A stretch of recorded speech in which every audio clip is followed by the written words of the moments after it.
அஸ்ஸலாமு அலைக்கும் வரஹ்மத்துல்லாஹி வபரகாத்துஹு.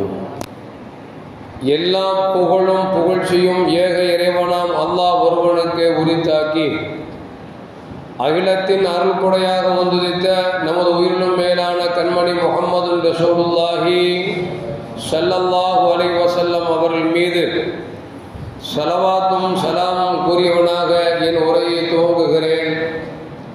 எல்லாம் வல்ல அல்லாஹு ஜல்ல ஜலாலுஹு எதை சொல்லவும் கேட்கவும் வாய்ப்பளித்தானோ அதன்படி நடந்து நல்ல முஃமின்களாக வாழ்ந்து இந்த உலகத்தை விட்டு பிரிகிற பொழுது லா இலாஹ இல்லல்லாஹ் முஹம்மதுர் ரசூலுல்லாஹ் என்ற கலிமாவை மொழிந்து ஜன்னத்துல் ஃபிர்தௌஸை கண்ணால் கண்டு மகிழ்ந்து சிரித்த வண்ணமாக மரணிக்கக்கூடிய நல்வேறு பெற்ற மக்களில் அல்லாஹ் நம்மை ஆக்கிக் கொள்வானாக.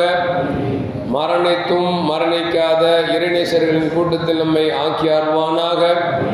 நாளை மறுமையிலே முத்து முஹம்மது ரசூலுல்லாஹி ஸல்லல்லாஹு அலைஹி வஸல்லம் அவர்களின் திருக்கரங்களால் ஹவுதுல் கௌசர் என்கிற தடாகத்தில் நீர் வருகி அன்னாரின் ஷஃபாத்தை பெற்று அன்னாரின் கரம் பிடித்து ஜன்னத்துல் ஃபிர்தௌஸ் என்ற உயர்ந்த சொர்க்கத்தில் அவர்கள் பணியாளர்களாக அல்லாஹ் நம்மை அங்கீகரித்துக் கொள்வானாக.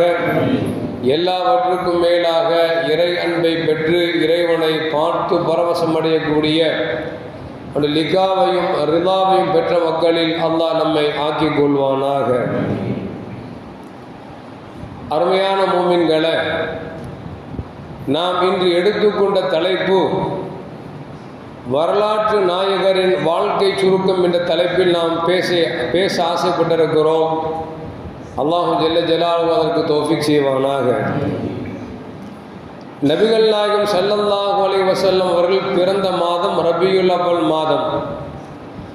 இந்த மாதத்தில் மௌலித் ஓதினோம், மீலாது விழா கொண்டாடினோம். நபிகள் நாயகம் ஸல்லல்லாஹு அலைஹி வஸல்லம் சிறப்பம்சங்களை பற்றி நாம் அதிகம் பேசப்பட்டு கேட்கவும் செய்தோம். அவர்கள் வாழ்க்கை சுருக்கம், பிறந்ததிலிருந்து உலகத்தில் 63 ஆண்டுகள் வாழ்ந்தார்கள். இதில் நடந்த சிலவற்றைகளை மட்டும் நாம் கருத்து பரிமாறிக் கொள்ளலாம் என்று ஆசைப்படுகிறோம். அருமையான மூமின்களை, முஹம்மது ரசூலுல்லாஹி ஸல்லல்லாஹு அலைஹி வஸல்லம் அவர்கள் படைக்கப்படவில்லை என்று சொன்னால் இந்த உலகம் தோன்றியிருக்காது. இந்த உலகம் தோன்றுவதற்கு காரண கர்த்தாவே முஹம்மது ரசூலுல்லாஹி ஸல்லல்லாஹு அலைஹி வஸல்லம் அவர்கள்தான். ஆதம் அலைஹிஸ்ஸலாமுடைய முதுகந்தண்டிலிருந்து பெருமானார் ஸல்லல்லாஹு அலைஹி வஸல்லம் அவருடைய தந்தை அப்துல்லாஹ் ரலியல்லாஹுடைய முதுகந்தண்டு வரைக்கும் அப்பொழுக்கற்ற ஒழுக்க சீலருடைய பாரம்பரியத்தில் வந்த பெருமானார் ஸல்லல்லாஹு அலைஹி வஸல்லம் அவர்கள் அப்துல்லாஹ் ரலியல்லாஹு தஆலா அன்ஹு அவருடைய முதுகந்தண்டில் இருக்கிற பொழுது ஒரு பெண்மணி, ஒரு இரவு என்னோடு தங்கு, உங்களுக்கு 100 ஒட்டகை தருகிறேன் என்றெல்லாம் வாக்களித்தாள் என்பது கடந்த வாரத்திலே பேசியிருக்கிறோம். கடைசியில் அவர்கள் அதற்கு இசவுபடாமல் வீட்டுக்கு சென்றார்கள். தங்களுக்கு பெண் பார்த்தார்கள். அன்னை ஆமீனா என்கிற பெண்ணை திருமணம் முடித்தார்கள். திருமணம் முடித்த பிறகு மீண்டும் அந்த பெண்ணிடத்தில் வருகிற பொழுது அந்த பெண்மணி கண்டும் காணாமல் இருந்தால் என்ற செய்தியெல்லாம் நாம் கடந்த வாரம் பார்த்திருக்கிறோம். அப்படி அப்துல்லாஹ் ரலியல்லாஹு தஆலா அவர்கள் ஆமினா ரலியல்லாஹு தஆலா அன்ஹா அவர்களோடு கணவன் மனைவியாக வாழ்ந்து எம்பெருமானார் ஸல்லல்லாஹு அலைஹி வஸல்லம் என்கிற அந்த நூரை அப்துல்லாஹ் ரலியல்லாஹுடைய முதுகந்தண்டிலிருந்து அன்னை ஆமினா ரலியல்லாஹு தஆலா அன்ஹா அவருடைய கருவறையில் சுமக்குகிற பொழுது அப்துல்லாஹ் ரலியல்லாஹு தஆலா அவர்கள் கருவாக பெருமானார் ஸல்லல்லாஹு அலைஹி வஸல்லம் அவர்களை ஆமினா ரலியல்லாஹுடைய கருவறையில் உருவாக்கிவிட்டு மதீனாவுக்கு சென்றார்கள். அப்படி செல்லுகிற பொழுது அவர்களுக்கு வயது அப்துல்லாஹ் ரலியல்லாஹு அவர்களுக்கு 25 வயதாக இருந்தது. அப்படி அவர் மதீனாவுக்கு சென்ற பொழுது உடல் நலம் குன்றி தாரும் நாபிகா என்று சொல்லக்கூடிய ஒரு வீட்டில் வைத்து அவர்கள் நோய்வாய்ப்பட்டு அந்த மதீனாவிலே மரணித்து விட்டார்கள். அதற்கு பிறகு பெருமானார் ஸல்லல்லாஹு அலைஹி வஸல்லம் அவர்கள் அன்னை ஆமினா ரலியல்லாஹு தஆலா அன்ஹா அவருடைய கருவறையில் 2 மாத குழந்தையாக இருக்கிற பொழுதே அப்துல்லா என்கிற தந்தை வஃபாத் ஆகிவிட்டார்கள். பெருமானார் ஸல்லல்லாஹு அலைஹி வஸல்லம் கருவில் உருவாகி கிபி 571 ஏப்ரல் மாதம் ஆமுல் ஃபீல் என்று சொல்வார்கள். ஆமுல் ஃபீல் நடந்த ஆண்டில் பெருமானார் ஸல்லல்லாஹு அலைஹி வஸல்லம் ரபீஉல் அவ்வல் பிறை 12 அதிகாலையில் அன்னை ஆமினா ரலியல்லாஹு தஆலா அன்ஹா அவர்களுக்கு குழந்தையாக பெற்றெடுக்கப்பட்டார்கள் என்பது நமக்கு வரலாறு நமக்கு தெரியும்.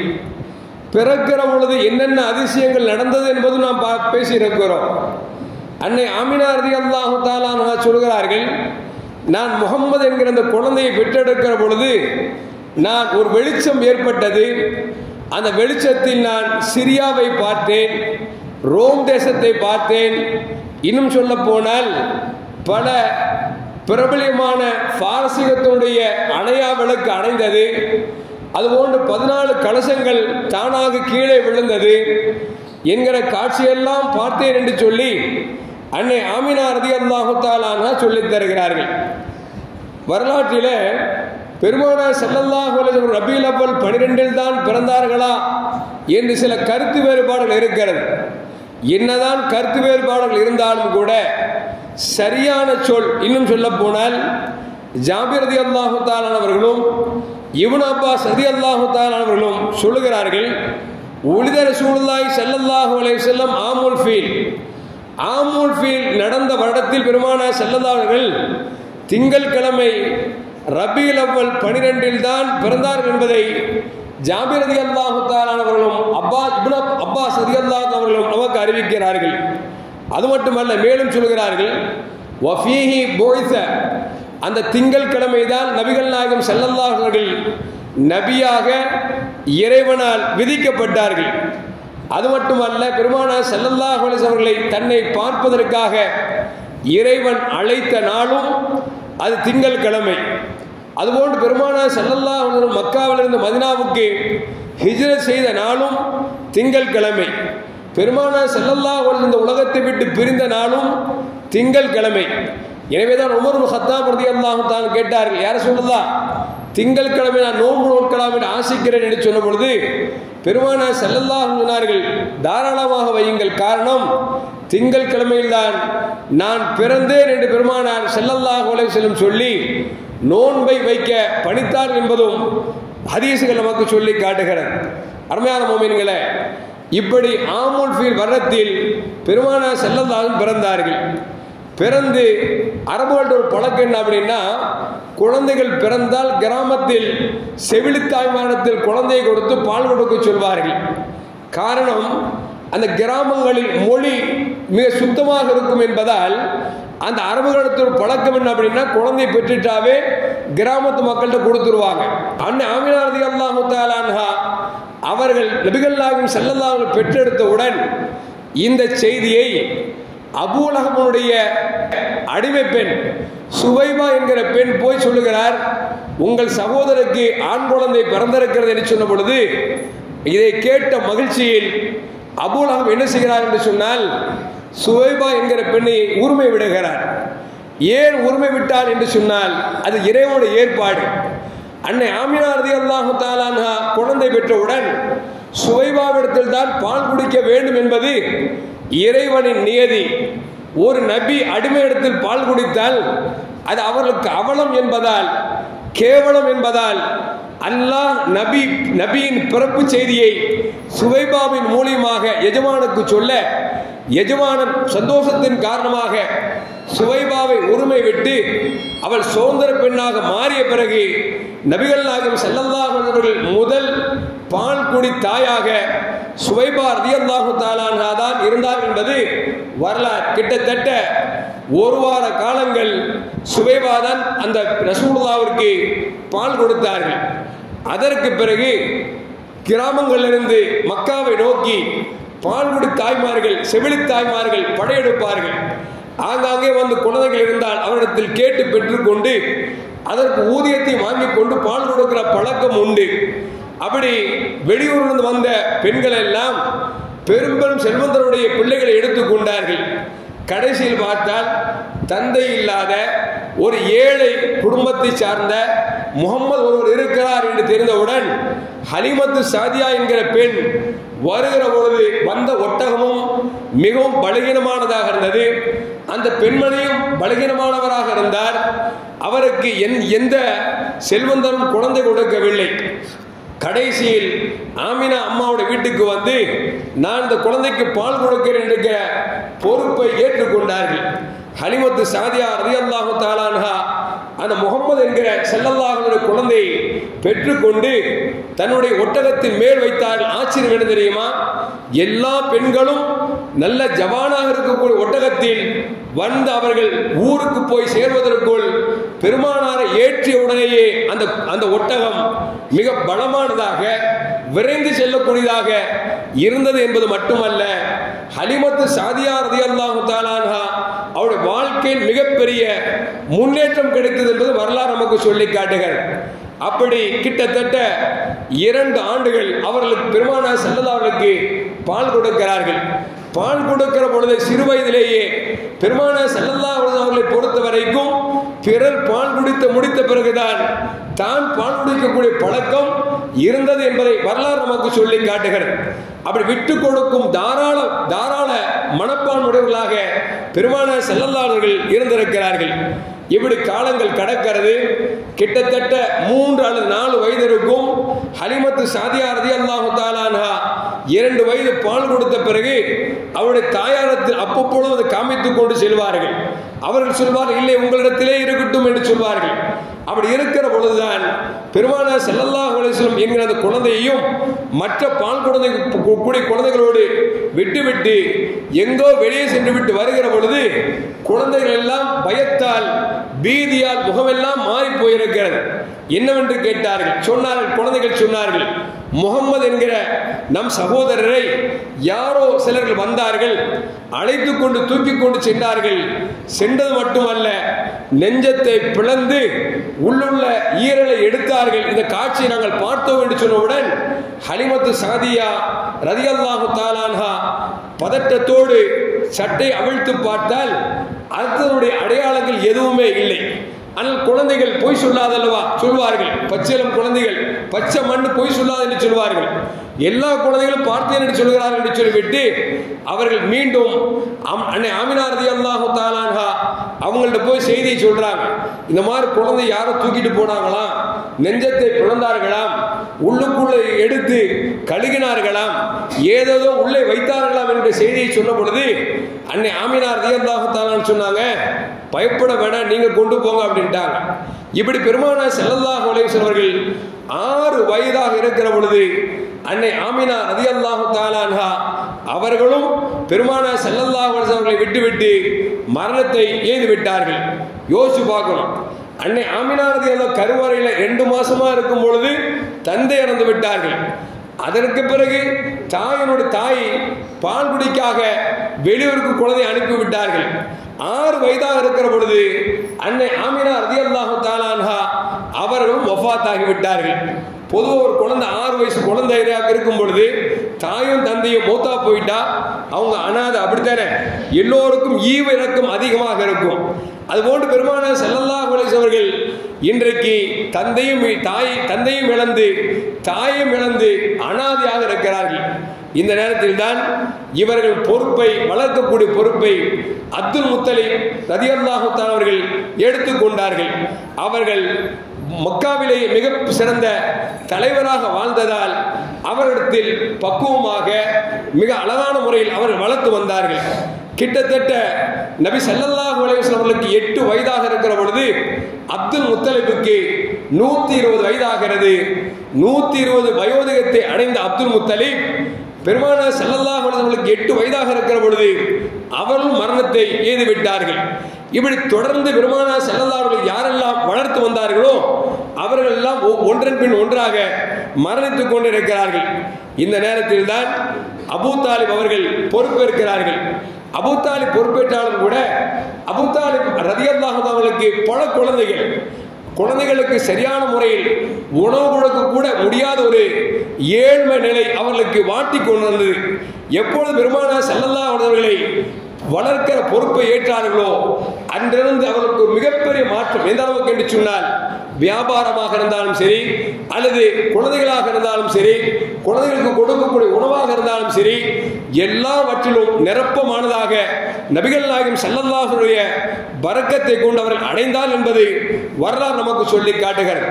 அது மட்டுமல்ல அருமையான முஃமின்களே, எந்த அளவுக்கு என்று சொன்னால் மக்காவில் ஒரு கடும் பஞ்சம் ஏற்பட்டு விட்டது, மழை இல்லாமல். அவள் மக்கள் எல்லாம் சொன்னார்கள், அபூ தாலிபே, நீங்கள் முகம்மது என்கிற குழந்தையை வளர்க்க பொறுப்பேற்ற பொழுது உங்கள் வாழ்க்கையில் விமோசனம் கிடைத்தது, பரக்கத் கிடைத்தது. எனவே அந்த குழந்தை பரக்கத்தான குழந்தை, மழை இல்லாமல் இருக்கிறோம், இறைவனுக்கு நாம் துஆ கேட்போம். அப்படி கேட்கிற பொழுது அந்த முஹம்மது ஸல்லல்லாஹு அலைஹி வஸல்லம் அவர்கள் பொருட்டால் என்றே கேளுங்கள் என்று சொல்லி மக்கள் சொன்ன பொழுது அபூ தாலிப் அல்லாஹ்விடத்தில் துஆ செய்தார். யா ரப்பி பிஹக்கி ஹாதல் குலாமி அஸ்கினா கைசன் முகைசன் தாயிமன். யா அல்லாஹ், இந்த முகம்மது என்கிற குழந்தையின் பொருட்டால் அவரின் பரக்கத்தை கொண்டு எங்களுக்கு அருள்மாடி மழை பொழிய செய்வாயாக என்று துஆ கேட்டார்கள். கொஞ்சம் நேரத்தில் மழை பொழிந்தது என்பதும் வரலாற்று செய்தி நமக்கு சொல்லித் தருகிறது. இப்போ குழந்தையாக இருக்கிற பொழுதே பெருமானார் ஸல்லல்லாஹு அலைஹி வஸல்லம் அவர்களை முன்வைத்து ரப்பிடத்தில் கேட்ட பொழுது இறைவன் அருள்மழையை பொழிய செய்தான் என்பது வரலாறு நமக்கு சொல்லி காட்டுகிறார். இப்படி 8 வயதில் பொறுப்பேற்ற அபூ தாலிப் ரலியல்லாஹு தஆலா அவர்கள் வளர்ந்து கொண்டே இருக்கிறார்கள். 12 வயதாகிறது. நபிகள் நாயகம் ஸல்லல்லாஹு அலைஹி வஸல்லம் அவர்களுக்கு 12ஆம் வயதில் பெருமானார் ஸல்லல்லாஹு அலைஹி வஸல்லம் அழைத்துக் கொண்டு சாம் தேசத்திற்கு வியாபாரத்திற்காக செல்கிறார்கள். வியாபாரத்திற்காக சென்றால் அங்கு ஒரு புகைரா என்கிற பாதிரியார் இந்த முகம்மதை பார்க்கிறார். முகம்மதை திரும்ப திரும்ப பார்க்கிறார், உற்று பார்க்கிறார். பார்த்தது மட்டுமல்ல, புகைராவை அணுகுவதே சிரமம் என்கிற அளவிற்கு மிகப்பெரிய பேர் போன அந்த பாதிரியார் தானாக வந்து அபூ தாலிபிடத்தில் பேசுகிறார். அபூ தாலிபே, எங்கிருந்து வந்திருக்கிறீர்கள், இந்த குழந்தை யார் என்றெல்லாம் கேட்கிறார். அப்பொழுது அபூ தாலிப் சொல்கிறார், இந்த குழந்தை என் குழந்தை என்று சொல்கிறார். அப்பொழுது புகைரா கேட்கிறார், இவர் உங்களுடைய குழந்தை அல்ல, உண்மையை சொல்லுங்கள் என்று சொல்லும் பொழுது அபூ தாலிப் சொன்னார், என் சகோதரன் குழந்தை என்று சொல்லி தந்தையும் தாயும் மரணித்து விட்டார்கள். அவர் இவருடைய பாட்டனார் பொறுப்பேற்றிருந்தார், அவரும் மரணித்து விட்டார். இப்பொழுது என் பொறுப்பில் இருக்கிறார் என்று புகைராவிடத்தில் சொன்ன பொழுது புகைரா சொன்னார், இந்த முகம்மது சாதாரணமான முகம்மது அல்ல. இஞ்சில் வேதத்திலும் தௌராத் வேதத்திலும் இதற்கு முன்னால் வேதத்திலும் கூறப்பட்டிருக்கிற முகம்மது மக்காவில் பிறப்பார் என்று இன்றைக்கு எல்லோராலும் எதிர்பார்க்கப்பட்டிருக்கக்கூடிய ஒரு அற்புத அழகிய குழந்தை இந்த குழந்தை. இவர்கள் யூதனுடைய சதிவலில் சிக்கிவிடாமல் இவர்களை பாதுகாக்க வேண்டும். எனவே நீங்கள் வியாபாரத்துக்கு வந்தது போதும் நீங்கள் மீண்டும் ஊருக்கு சென்று குழந்தையை பொறுப்பாக பாதுகாத்துக் கொள்ளுங்கள் என்று சொல்லி புகைரா சொல்ல அபூ தாலிப் மீண்டும் அந்த சாம் தேசத்தில் வியாபாரம் செய்யாமலேயே தன் ஊருக்கு வந்து வருகிறார். இதற்கு பிறகு பெருமானார் ஸல்லல்லாஹு அலைஹி வஸல்லம் வளர்கிறார்கள். சிறு வயதில் வளர்கிற பொழுது கூட எந்த தப்பும் தவறும் செய்யாமல், எந்த தீய வார்த்தையும் பேசாமல், கண்களால் தீய பார்வையும் பார்க்காமல், தேவையற்ற பேச்சுக்களை கேட்காமல் ஒரு அப்பழுக்கற்ற மனித புனிதராகவே குழந்தையிலிருந்து அல்லாஹ் ஜல்ல ஜலாலுஹு அவர்களை பாதுகாத்து அவர்கள் வளர்ந்து கொண்டிருக்கிறார்கள். அருமையான முஃமின்களே, அப்படி பார்க்கிற பொழுது கிட்டத்தட்ட அபூ தாலிப் தன்னுடைய வியாபாரத்துக்கு அழைச்சி சென்றதுக்கு பிறகு வயது ஆக ஆக ஹதீஜா அம்மாட்ட போய் பெருமானார் ஸல்லல்லாஹு அலைஹி வஸல்லம் அவர்கள் வியாபார நோக்கோடு வியாபார பொருட்களை வாங்கி கொண்டு வியாபாரத்துக்கு செல்கிறார்கள். ஹதீஜா மக்காவில் மிகப்பெரிய சீமாட்டி மட்டுமல்ல, நல்ல சீதேவியும் கூட. அவர் என்ன செய்தார்கள் என்று சொன்னால், தன் வியாபார பொருட்களை முஹம்மது ஸல்லல்லாஹு அலைஹி வஸல்லம் இடத்தில் கொடுத்து வியாபாரத்திற்காக அனுப்புகிறார்கள். அனுப்புகிறவர்கள் சும்மா அனுப்பல, அவர்களோடு சேர்ந்து அவருடைய வேலைக்கார ஒரு மைஸ்ரா என்கிற ஒருவரையும் அனுப்புகிறார். ஏனென்று சொன்னால், முகம்மது எப்படி வியாபாரம் செய்கிறார், வியாபாரத்தில் கபடம் இருக்கிறதா, கள்ளம் இருக்கிறதா, எப்படி இருக்கிற நேர்மையாக இருக்கிறாரா என்று பார்க்க வேண்டும் என்பதற்காகவே மைஸ்ரா என்கிற ஒரு அடிமையை அனுப்புகிறார். மைஸ்ரா பார்க்கிறார். எந்த அளவுக்கு என்று சொன்னால், சூக்கே உக்கால் என்று சொல்லக்கூடிய அந்த கடை வீதியில் பல பேரும் வியாபாரத்திற்காக தங்கள் பொருட்களை விரித்து வைத்து மக்களை கூவிக்கொண்டிருக்கிறார்கள். ஆனால் வந்த மக்கள் எல்லாம் முகம்மது எப்பொழுது வருவார் என்று எதிர்பார்த்துக் கொண்டிருக்கிறார்கள். முகமது ஸல்லல்லாஹு அலைஹி வஸல்லம் சென்றவுடன் எல்லா மக்களும் முகமது ஸல்லல்லாஹு அலைஹி வஸல்லம் இருக்கக்கூடிய வியாபார பொருட்களை வாங்கிய பிறகு யாருக்கு கிடைக்கவில்லை அவர்கள்தான் வேறு வியாபார இடத்தில் வாங்கினார்கள் என்பது மைசரா இதை பார்க்கிறார்.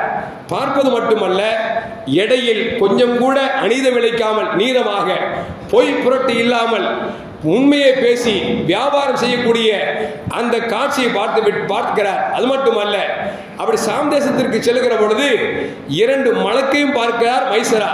அந்த மலக்குகள் என்ன செய்தார்கள் சொன்னால், முகமது ஸல்லல்லாஹு அலைஹி வஸல்லம் மீது சூரியனுடைய தாக்கம் விழுந்து விடக்கூடாததற்காக மேக கொடையை பிடித்து அவர்களுக்கு நிழலாக இருக்கிறார் என்கிற காட்சியையும் மைசரா பார்க்கிறார். பார்த்தது மட்டுமல்ல, வியாபார செழிப்போடு லாபத்தோடு அன்னை ஹதிஜா ரலியல்லாஹு தஆலா அன்ஹா அவங்கள்ட்ட வர்றாங்க.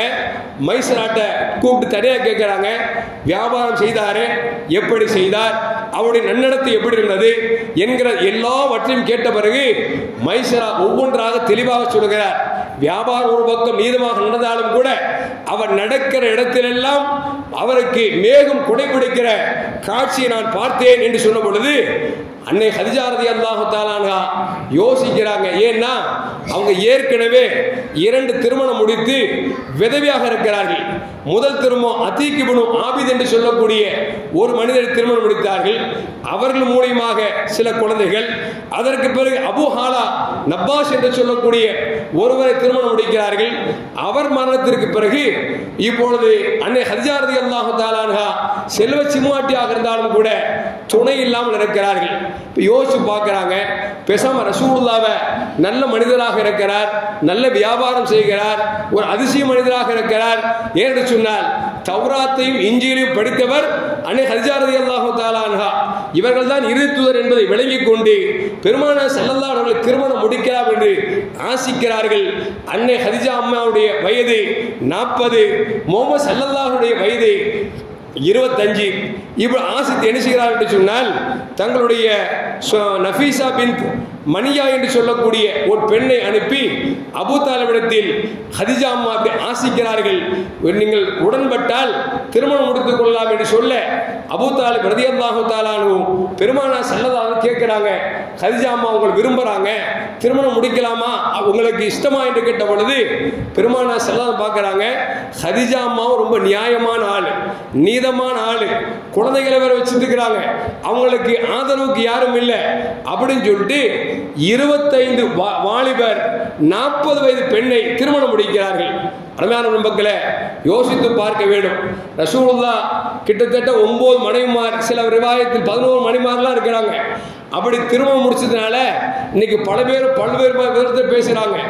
40 வயசு பெண்ணை ஒரு 25 வயசு வாலிபை எவனா திருமணம் முடிப்பாங்களா? இன்னைக்கு கூட பாருங்களேன், ஒரு ஆணுக்கு பெண்ணை பார்க்கும் பொழுது குறைஞ்சபட்சம் ஒரு 3 வயசாக வித்தியாசம் இருக்கணும், அப்படித்தானே?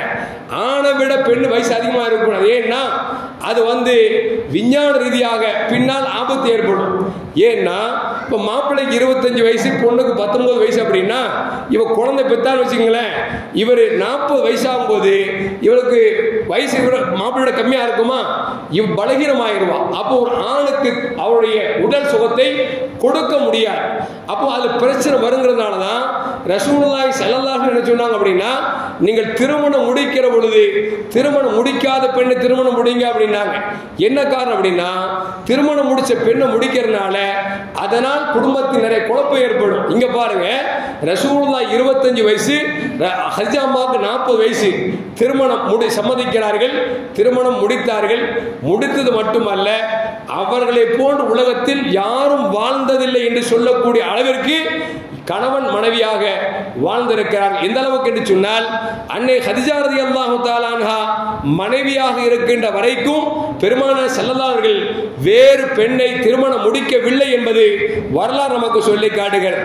அருமையான முஃமின்களே, அப்படி ஹதிஜா அம்மா திருமணம் முடிச்சிட்டு ஸல்லல்லாஹு அலைஹி வஸல்லம் ஹிரா மலை குகைக்கு போய் தவம் இருக்கிறார். ஏனென்று சொன்னால், இறைவன் தன்னோடு பேச வேண்டும் என்று சொல்லி இறைவனை எதிர்பார்த்து அவர் அமர்ந்திருக்கிற நேரத்தில் ஜிப்ரீல் அலைஹிஸ்ஸலாம் வந்தார்கள், குர்ஆனை இறக்கினார் என்பதெல்லாம் வரலாறு நமக்கு சொல்லி காட்டுகிறது. அந்த ஹிரா மலை கோயில் இன்னைக்கு போனவங்களுக்கு தெரியும். இங்கேருந்து கார்ல கூட்டு போவாங்க. அந்த மலையுடைய கீழே இருந்து மேலே நடக்கும் பார்த்தா சின்ன சின்ன குட்டி ஆட்களா தெரிவாங்க. நம்ம நினைப்போம்னா இதுல போய் யாருப்பா ஏறுவா அப்படின்னு திரும்பிடுவாங்க பல பேரும். ஆனா நமக்கு முன்னாடி பாத்தீங்கன்னா வயசான 80 வயசு கிழவி 90 வயசு கிழவர் என்ன செய்வார், மேலே ஏறுவார். அப்ப நம்ம யோசிப்போம், இந்த வயசு ஏறும் போது நமக்கு என்னப்பா அப்படின்னு சொல்லி நாம ஏறுவோம். இப்ப மாதிரி படிக்கட்டு இருக்குது, அப்ப படிக்கட்டும் கிடையாது. அன்னை ஹதிஜா ரலியல்லாஹு தஆலா அன்ஹா நபிகள் நாயகம் ஸல்லல்லாஹு அலைஹி வஸல்லம் தேவையான எல்லா உணவுகளையும் கொண்டு வந்து அவர்களை அரவணைத்திருக்கிறார் என்பது வரலாறு நமக்கு சொல்லி காட்டுகிறது. அப்படி பெருமானார் ஸல்லல்லாஹு அலைஹி வஸல்லம் ஜிப்ரீல் வந்த உடனே ரசூலுல்லாஹ்வை கட்டி பிடிச்சாங்க. அந்த கட்டி பிடித்ததில் ஒரு பயம் வந்தது. வீட்டுக்கு வந்தாங்க. ஹதிஜா மாட்ட சொன்னாங்க, ஜம்மிலூனி எனக்கு போர்வை பொத்துங்க அப்படின்னு சொன்ன பொழுது அந்த போர்வை பொத்திட்டு அந்த அம்மா சொன்ன வார்த்தை அழகான அற்புதமான வார்த்தை. ஒரு கணவன் பயப்படுகிற பொழுது அல்லது வாழ்க்கையில் தோல்வி ஏற்படுகிற பொழுது என்ன ஆறுதலை மனைவி கொடுக்க முடியும், மனைவியால் மட்டும்தான் ஆறுதலை கொடுக்க முடியும் என்கிற அந்த செய்தியை வரலாறு நமக்கு சொல்லி காட்டுகிறார். அருமையான முஃமின்களே, அந்த அம்மா சொன்னாங்க, யார சொல்லலாம், நீங்க பயப்படாதீங்க, வல்லாஹி யுஹ்ஸிக் அல்லாஹ், அல்லாஹ் உங்களை ஒருபோது கேவலப்படுத்த மாட்டான். ஏன்னா நீங்கள் ஏழைகளை அரவணைக்கிறீர்கள், சொந்தங்களை அரவணைக்கிறீர்கள் என்று பல பெருமானாருக்கு இருக்கக்கூடிய குணங்களை எல்லாம் சொல்லிவிட்டு உங்களை அல்லாஹ் கேவலப்படுத்த மாட்டான் என்று சொல்லி அவளுக்கு கொடுத்த ஆறுதல் இருக்கிறது சாதாரண ஆறுதல் அல்ல என்பதை நமக்கு வரலாறு நமக்கு சொல்லி காட்டுகிறார். அதற்கு பிறகு நபிகள் நாயகம் ஸல்லல்லாஹு அலைஹி வஸல்லம் நபித்துவம் 40 வயதில் கிடைத்த பிறகு 3 வருடம் ரகசிய அழைப்பாக மக்களை அழைத்துக் கொண்டிருந்தார்கள். அதற்கு பிறகு எந்த அளவுக்கு என்று சொன்னால், இவர் இஸ்லாம் என்கிற புதிய கொள்கை கொண்டு வந்திருக்கார் என்று சொல்லி மக்கத்து குஃபார்கள் எல்லாம் அபூ தாலிப் வந்து சொன்னாங்க, உங்க சகோதரோட மகன் நாங்கள் வணங்கக்கூடிய கடவுளை எல்லாம் விட்டுவிட்டு புதிதாக ஒரு இஸ்லாத்தை கொண்டு வந்திருக்கிறார். அவர் ஒரு கடவுளை அல்லாஹ் என்று சொல்லுகிறார், அவர் தன்னை அல்லாஹ்வோட தூதர் என்று சொல்லுகிறார். கொஞ்சம் எச்சரிக்கையா சொல்லி வைங்க, எங்களுடைய கடவுளை கேவலப்படுத்துற மாதிரி இருக்கு, எங்க மக்கள் அங்க போற மாதிரி இருக்கு, அதனால அந்த செயலை விட சொல்லுங்கள் என்று சொன்ன பொழுது அபூ தாலிப் கூப்பிட்டு சொன்னாங்க, முகம்மதே, என் அண்ணன் மகனே, நீங்கள் கொஞ்சம் உங்களுடைய பிரச்சாரத்துக்கு நிறுத்திக் கொள்ளுங்களேன் என்று சொன்ன பொழுது அப்பொழுது பெருமானார் ஸல்லல்லாஹு சொன்ன வார்த்தை, லவ் வதஅத் ஷம்சு ஃபீ யமீனி வல் கமரு ஃபீ யசாரி, என் வலது கையில சூரியனையும் இடது கையில சந்திரனை என்று கொடுத்தாலும் நான் எடுத்திருக்கிற இந்த முடிவை, இந்த ஏகத்துவ பிரச்சாரத்தை நான் விடமாட்டேன் என்று பெருமானார் ஸல்லல்லாஹு அலைஹி வஸல்லம் அபூ தாலிபிடத்தில் உறுதியாக சொன்ன பொழுது இந்த வார்த்தையை கேட்ட மெய் சிலிர்த்து போன அபூ தாலிப் சொன்னார், பரவாயில்லை, நீங்கள் எடுத்த முடிவை, உங்களுடைய வாதத்தை மக்களுக்கு மத்தியிலே பிரச்சாரத்தை எடுத்து சொல்லுங்கள், உங்களுக்கு எதுவானாலும் நான் பார்த்துக் கொள்கிறேன் என்று சொல்லி அபூ தாலிப் உந்துதல் கொடுத்தார். அருமையான முஃமின்களே, யா அய்யுஹல் முத்தஸிர் என்கிற சூரா இறங்கிய பிறகு பெருமானார் ஸல்லல்லாஹு அலைஹி வஸல்லம் தங்கள் குடும்பத்தை அழைத்து பெருமானார் ஸல்லல்லாஹு அலைஹி வஸல்லம் ஒரு மலையின் மீது ஏறி சொன்னார்கள், என் அருமை மக்களே, இந்த மலைக்கு பின்னால் இருந்து ஒரு கூட்டம் உங்களை தாக்க வருகிறது என்று நான் சொன்னால் நம்புவீர்களா என்று கேட்ட பொழுது இருந்த மக்கள் எல்லாம் சொன்னார்கள், நீங்கள் சாதி உண்மையை மட்டும்தான் பேசுவீர்கள், நீங்கள் அமீன் நம்பிக்கைக்குரியவர்கள், நாங்கள் நம்புவோம் என்று சொன்ன பொழுது ஸல்லல்லாஹு சொன்னாங்க, அப்படி என்று சொன்னால் உங்களையும் என்னையும் படைத்த இறைவன் அல்லாஹ் ஒருவன் இருக்கிறான், நான் அவருடைய தூதராக நான் அனுப்பப்பட்டிருக்கிறேன் என்று சொன்ன பொழுது சபையில் இருந்த பெருமானார் ஸல்லல்லாஹுடைய சச்சாவாக இருக்கக்கூடிய அபூ லஹப் சொன்னான், இதற்காக எங்களை அழைத்தாய், உன்னை நாசமாகட்டும் என்று சொன்ன பொழுது இதை கேட்டவுடன் அல்லாஹ் ஆயத்தை இறக்குகிறான், தப்பத் யதா அபீ லஹப், அபூ லஹபுடைய கை நாசமாகட்டும். பொதுவாகவே ரப்ப திட்டுனா ரப்பு கோவப்பட மாட்டாங்க, நபியை திட்டினா அல்லாஹ்வுக்கு கோவம் வரும், நபியை திட்டினா நபிக்கு கோவம் வராது, நபியை திட்டினா அல்லாஹ்வுக்கு வரும், அல்லாஹ்வை திட்டினா நபிக்கு கோவம் வரும். இங்க ரசூலுல்லாஹ்வை திட்டின உடனே அல்லாஹ் ஆயத்தை இறக்குறான், யார் கை நாசமா போட்டுங்கிற, ஓ கை நாசமா போகட்டும் சொல்லி அல்லாஹ் ஆயத்தை இறக்கிறான் என்பது வரலாறு நமக்கு சொல்லி காட்டுகிறது. அருமையான முஃமின்களே, அதுபோன்று அவர்கள் பெருமானார் ஸல்லல்லாஹு அலைஹி வஸல்லம் காலங்கள் சென்று கொண்டே இருக்கிறது. 50 வயதாக இருக்கிற பொழுது ரசூலுல்லாஹ்வை பொறுப்பேற்று வளர்த்துக் கொண்டிருந்த அபூ தாலிப் மரணித்து விடுகிறார். அபூ தாலிப் ரலியல்லாஹு அன்ஹு அவர்களும் அன்னை ஹதிஜா அம்மா 2 பேருமே ரசூலுல்லாஹ்வுக்கு வலது கை இடது கையாக பக்கபலமாக இருந்தவர்கள். அபூ தாலிப் மரணித்த பிறகு மக்கத்து குஃபார்கள் எல்லாம் கொக்கரிக்க ஆரம்பித்து விட்டார்கள். பெருமானார் ஸல்லல்லாஹு அலைஹி வஸல்லம் மிக வேதனை கொடுக்க ஆரம்பித்து விட்டார்கள். அபூ தாலிப் மரணித்த 2 மாதத்திலேயே அன்னை ஹதிஜா ரலியல்லாஹு தஆலா அன்ஹா அவர்கள் மரணித்து விட்டார்கள். இருவரின் மரணம் பெருமானார் ஸல்லல்லாஹு அலைஹி வஸல்லம் மிகப்பெரிய மனசஞ்சலை கொடுத்தது. எனவே அல்லாஹ் ஜல்ல ஜலாலுஹு என்ன செய்தான் என்று சொன்னால் 52வது வயதில் தன்னை பார்ப்பதற்காக ரசூலுல்லாஹ்வை அழைத்து மேராஜ் என்கிற ஒரு நிகழ்ச்சியை நடத்தினார் என்பது நமக்கெல்லாம் தெரியும். அருமையான முஃமின்களே, இதற்கு இடையில் நபிகள் நாயகம் ஸல்லல்லாஹு அலைஹி வஸல்லம் மக்காவில் மக்கள் ஏற்றுக்க மாட்டாங்கன்னு சொல்லி தாயிஃபுக்கு போய் இஸ்லாத்தை சொல்லலாம் என்று போனார்கள்.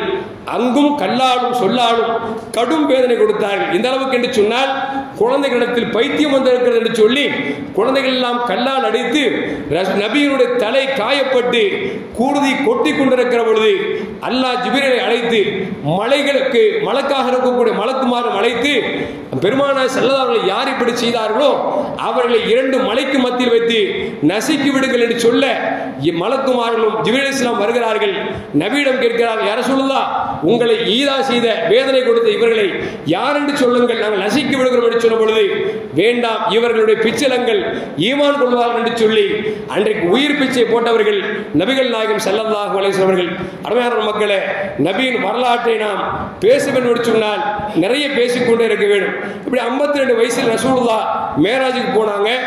அதுக்கு பிறகு 53வது வயதில் ஸல்லல்லாஹு அவர்கள் மக்காவில் வாழ முடியாத சூழல் வருகிற பொழுது அல்லாஹ்வுடைய உத்தரவுக்கு இணங்க மதீனாவுக்கு புறப்பட்டு பெருமானார் ஸல்லல்லாஹு அவர்கள் ஹிஜ்ரத் செய்தார்கள். நபி ஸல்லல்லாஹு அவர்கள் ஹிஜ்ரத்துக்கு புறப்பட்ட நாளும் திங்கட்கிழமை தான். மதீனாவுக்கு போற வழியிலே மஸ்ஜித் குபா என்கிற ஒரு பள்ளிவாசலை பெருமானார் கட்டினார்கள். அங்குதான் ஜும்மா தொழுகை நடத்தினார்கள். மதீனாவுக்கு சென்ற பிறகு நபிகள் நாயகம் ஸல்லல்லாஹு அலைஹி வஸல்லம் மதீனத்து மக்களிடத்தில் பேசிய முதல் வார்த்தை என்று வரலாற்றில் பதிவு செய்யப்படுகிறது. பெருமானார் சொன்னார்கள், ஐயுஹன்னாஸ், மக்களே, அஃப்ஸுஸ் ஸலாம், உங்களுக்கு மத்தியில் ஸலாத்தை அதிகமாக சொல்லுங்கள். வஅதீமுத் தஆம், ஏழை எளிய மக்களுக்கு உணவு கொடுங்கள். வஸலுல் அர்ஹாம், சொந்தங்களை சேர்ந்து வாழுங்கள். வஸல்லு வன்னாஸ் நியாமுன், மக்கள் எல்லாம் தூங்குகிற பொழுது நீங்கள் எழுந்து தொழுவுங்கள்.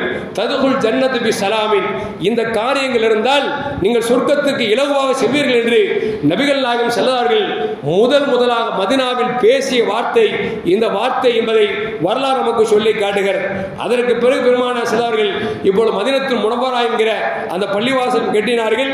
கட்டிய பிறகு பெருமானார் ஸல்லல்லாஹு வாழ்ந்து கொண்டிருக்கிற பொழுது திடீரென்று ஒரு நாள் கனவு காண்கிறார்கள். மக்காவிற்கு சென்று உம்ரா செய்வது போன்று அந்த உம்ராவை நிறைவேற்றி செல்கிற பொழுது மக்கத்து குஃபர்களால் ஹிஜ்ரி 6ஆம் ஆண்டு தடுக்கப்பட்டார்கள். சஹாபாக்கள் கொந்தளித்தாலும் பெருமானார் ஸல்லல்லாஹு அலைஹி வஸல்லம் பின்னால் உள்ள சூழ்நிலை அறிந்து சஹாபாக்களை ஆசுவாசப்படுத்தி மீண்டும் மதீனாவுக்கு திரும்பினார்கள். கரெக்டா 2 வருடத்தில் மக்கா கையுக்குள் வெற்றி வாகை கிடைத்தது என்பதும் வரலாறு நமக்கு சொல்லி காட்டுகிறது. இப்படி பெருமானார் ஸல்லல்லாஹு அலைஹி வஸல்லம் 53வது வயதில் பெருமானார் ஸல்லல்லாஹு அலைஹி வஸல்லம் மதீனாவுக்கு போய் அதுக்கு பிறகு ஹிஜ்ரி 8ஆம் ஆண்டு மக்காவை வெற்றி கொண்டு ஸல்லல்லாஹு அலைஹி அவர்களுக்கு கிட்டத்தட்ட மனைவிமார்கள் என்று பார்க்கிற பொழுது 9 மனைவிமார்களை பெருமானார் ஸல்லல்லாஹு அலைஹி திருமணம் முடித்திருக்கிறார்கள். அவர்களுக்கு குழந்தை என்று பார்க்கிற பொழுது ஆண் குழந்தைகள் 3ம் பெண் குழந்தைகள் 4ம் பெற்றெடுத்திருக்கிறார்கள். பெருமானார் ஸல்லல்லாஹு அலைஹி வஸல்லம் எல்லா குழந்தைகளும் ஒழுக்கச் சீலர்களாக வளர்த்திருக்கிறார்கள்.